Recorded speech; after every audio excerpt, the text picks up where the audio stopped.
Welcome to the news program of the Pontifical Council for the Family, dedicated to providing news relating to the family throughout the world. Today is Thursday, October 3rd, 2013.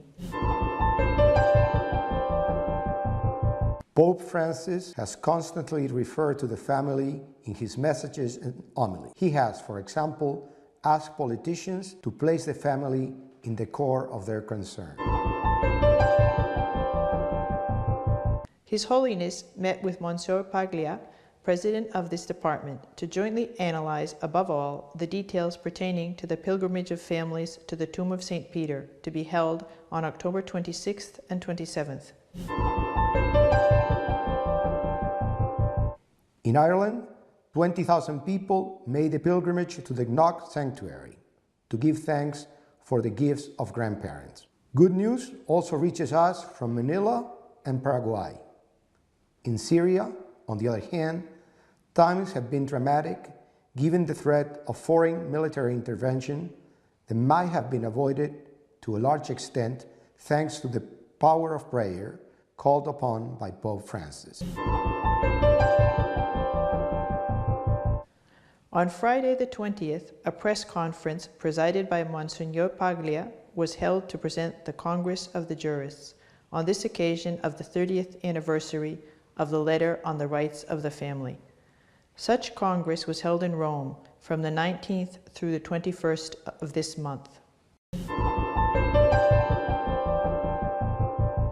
Professor Francesco Belletti, President of the Forum of Family Associations, Italy, agreed to grant an exclusive interview to our department, addressing, among others, the subject of family associations.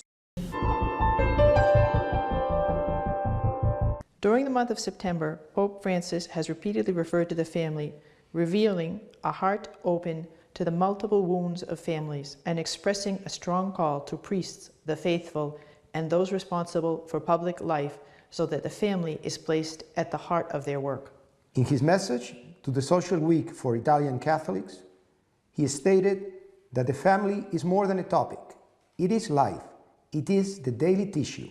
It is the road of generations that transmit faith along with love and basic moral values.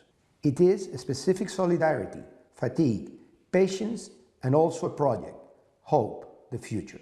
All of this, which the Christian community experiences in the light of faith, of hope, and charity, it is not for one's own benefit, but rather turns each day into yeast for the dough of society as a whole, for the greater common good.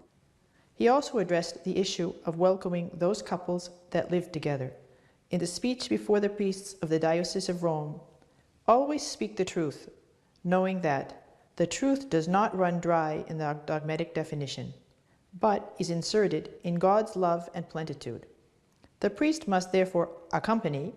We must think of the disciples of Emmaus. Francis stated in how the Lord accompanied them and warmed their hearts. Pope Francis invites his priests to set out a bravely creative path. And he quotes some examples experienced in Buenos Aires, such as some churches being open all day long, with a confessor available, or by developing personal courses for couples that want to get married but are unable to assist in premarital courses because they work late.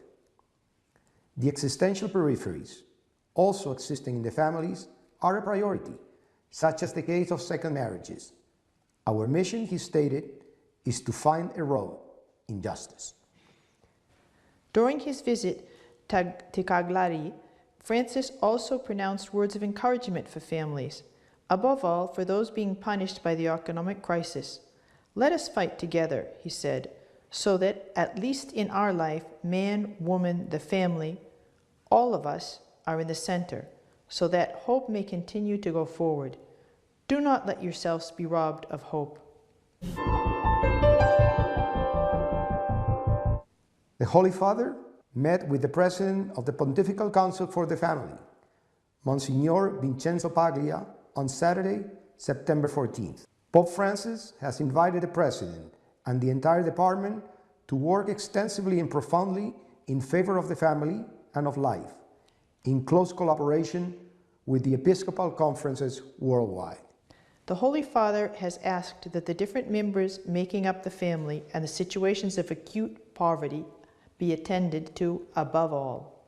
A significant part of the meeting was devoted to the programming of the Pilgrimage of Families on the occasion of the Year of Faith, a grand event that will reunite over 150,000 people in Rome and then shall, in fact, be the first official encounter between Pope Francis and families from around the world. We are already counting down for this pilgrimage. The registration period for the Family Talents Contest to send musical proposals on the topic of the family has concluded, as has the period to register for the Children's Drawing Contest. Present your family to Pope Francis. Registration for the photo contest on Facebook for teens between 13 and 18 years old, known as Life in HD, is open until October 15th. This contest is also open to those who cannot be physically present during the pilgrimage, in which case they can share their photos to narrate what a fully lived life is on the Facebook profile of the Pontifical Council for the Family. As for the schedule of the pilgrimage, it has been modified due to the large number of people who registered.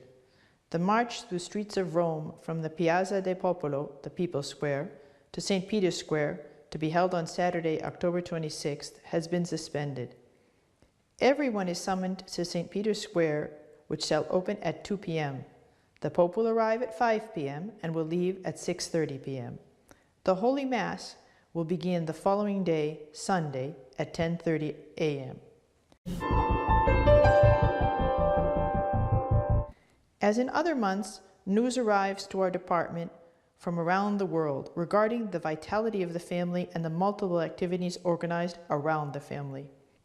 In Ireland, over 20,000 people have participated in the pilgrimage of families to the sanctuary of Our Lady of Knox on September 8th. Thousands of letters from children from elementary school fill the altar, giving thanks to the Lord for the gifts of grandparents.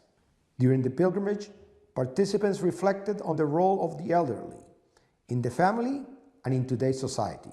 Monsignor Carlos Simon, Assistant Secretary of the Pontifical Council for the Family, participated in the pilgrimage on behalf of this department.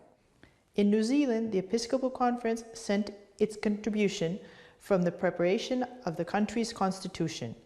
In its proposal, among others, the bishops said, "We commit to a healthy national culture by respecting the inherent dignity of the person and the protection of life." In Manila, on September 7th, a conference on the subject of chastity, titled Real Love Revolution 2013, was held. It was organized by the Philippine University students along with some members of parliament, joining together to defend life. In Paraguay, on September 7th and 8th, the Second Congress of the Family was held, promoted by the Family Pastoral Department of the Archdiocese of Asunción, on the subject, "The Family, Maker of the Person."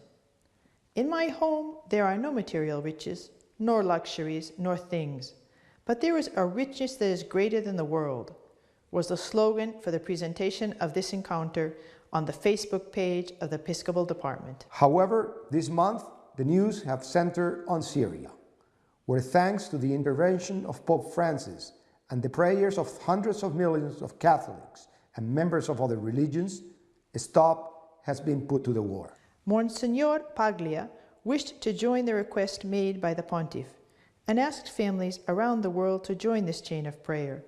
He thus wrote a message in which, among others, he stated, "War never again." The Pope has stated, "May the cry for peace rise strongly so that it may reach all hearts and may also put down their weapons and allow themselves to be guided by the desire for peace." Pope Francis' invitation for a day of prayer and fasting for peace in Syria and in all those nations affected by the drama of war must be accepted with seriousness and commitment by all of us, stated the message from the President of the Pontifical Council for the Family. To all parents, the president of our department said, "Do not be afraid to provide an austere and small meal for your children. This will allow you to explain to them all that which is taking place in the world and how these terrible events must not leave us indifferent. Adding, do not forget to invite grandparents and the elderly to this meal, made of a small amount of food and a large number of words. If any of them have experienced times of war, they can share what it feels like to live with the sound of bombs and the uncertainty of tomorrow, and how they pray during those days. From the 19th through the 21st, Rome has been the host of a work meeting among jurists who have met to deliberate on the situation of the family on the occasion of the 30th anniversary of the Letter on the Rights of the Family.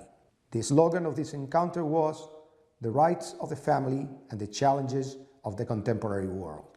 At the press meeting during which the encounter was presented, Monsignor Vincenzo Paglia highlighted that the subject of the family is as important as that of peace. An example of that is defended in the Letter on the Rights of the Family. He pointed out that families suffering from economic difficulties must receive assistance from the state. Cardinal Francesco Cocopalmerio, President of the Pontifical Council for the Legislative Texts, was one of the speakers at the Congress. The family was a solid building, he stated, but in recent years it has been dismantled in many pieces, used for different constructions. The pieces are there, but the building is not. For her part, Professor Helen Alvare, who teaches family law at George Mason University of Washington, reported the existence of a deinstitutionalization of the family and of the role of women in marriage. She praised the Catholic Church for being a credible witness of humanity, charity, love, and promoting the role of women and family. The president of the Forum of Family Associations in Italy, Professor Francesco Belletti, granted an interview to the Pontifical Council for the Family. Among others, he has spoken about the need for family associationism and the relationship between grandparents and grandchildren. We conclude this news program with the most significant fragments of this interview. Il primo nemico dell'esperienza familiare è la solitudine. In effetti le famiglie più povere non sono quelle che hanno meno soldi, sono quelle che non hanno compagni di viaggio, sono quelle che non sanno dove sbattere la testa, sono quelli che non si aspettano aiuto dall'esterno. Molto spesso le famiglie si sentono abbandonate, quindi questo grande movimento di famiglie che si mettono insieme, giovani sposi, in ambito ecclesiale, in ambito sociale, è un elemento molto importante. Quindi diciamo che lo slogan è famiglie insieme per fare meglio la propria famiglia e per fare più famiglia nella società. Ma discorso molto diverso a livello internazionale, cioè in alcuni paesi sono ancora, come dire, la cassaforte della memoria, sono molto rispettati.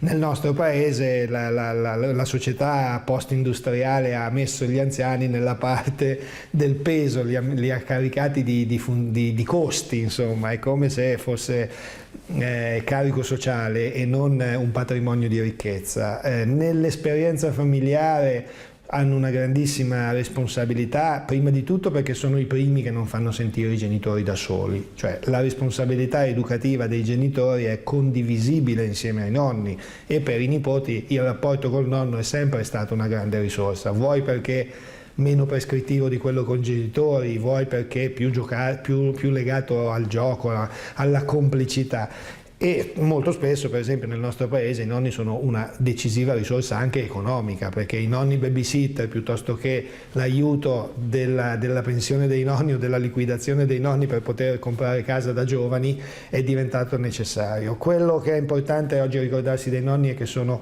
lo strumento e principale risorsa attraverso cui appartenere a una storia, cioè anche qui la società contemporanea è come se vivesse in un eterno presente.